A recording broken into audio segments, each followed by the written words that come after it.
ঈদযাত্রায় আশুলিয়ায় তীব্র যানজটে পড়তে পারেন যাত্রীরা। কারণ নীতিমালা না মেনে এক্সপ্রেসওয়ের নির্মাণ সামগ্রী রাখা হচ্ছে যত্রতত্র।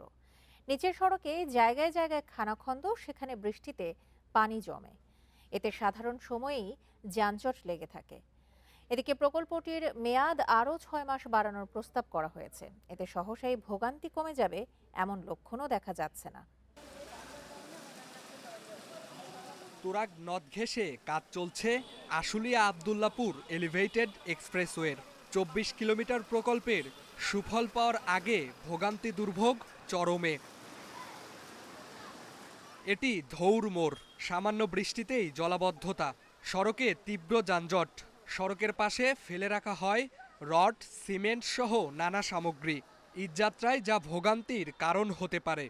এমনিতেই তো ভাঙ্গা রাস্তা, এর মধ্যে হচ্ছে বৃষ্টি হয়েছে, বৃষ্টিতে অনেক পানি, মানে পানির নিচে কি আছে বোঝা যায় না। খুব ডিস্টার্ব হয়। এই যে আমরা গাড়িটা নিয়ে আসছি, ওইখানে দাঁড়ায় আছে, সামনে দেখতেছেন এই ভাঙ্গার কারণে অ্যাক্সেলটা ভাঙ্গে গেছে। আমার গাড়ি না, আপনার গাড়িটা ভাঙতে পারে। ঈদ উপলক্ষে যদি উপরের ওভারব্রিজটা যদি ছেড়ে দেয়, তাহলে হয়তো এখানে ভোগান্তি অনেকটা লাঘব হবে। এ ভোগান্তি কমতে লাগতে পারে আরও 2 মাস। প্রকল্প পরিচালক জানান, জুলাই নাগাদ বাইপাইল পর্যন্ত 2 লেনের কাজ শেষ হবে। ড্রেন হচ্ছে, রাস্তা হচ্ছে, আপনার পাইল হচ্ছে রাস্তার উপরে, কিন্তু পাইল হচ্ছে, পাইল ক্যাপ হচ্ছে, পিয়ার হচ্ছে, পিয়ার ক্যাপ হচ্ছে, গার্ডার হচ্ছে। তাহলে এই যে বিশাল একটা কর্মযজ্ঞ, এই জন্য আমরা আরও 6 মাস বাড়িয়ে 28 সালের জুন মাস পর্যন্ত এটার কাজ সম্পন্ন করার প্রস্তাব করেছি। কাজের ধীর গতিতে শুধু অর্থনৈতিক ক্ষতি নয়, মানুষের ভোগান্তি বাড়বে বলেও জানান বিশেষজ্ঞরা।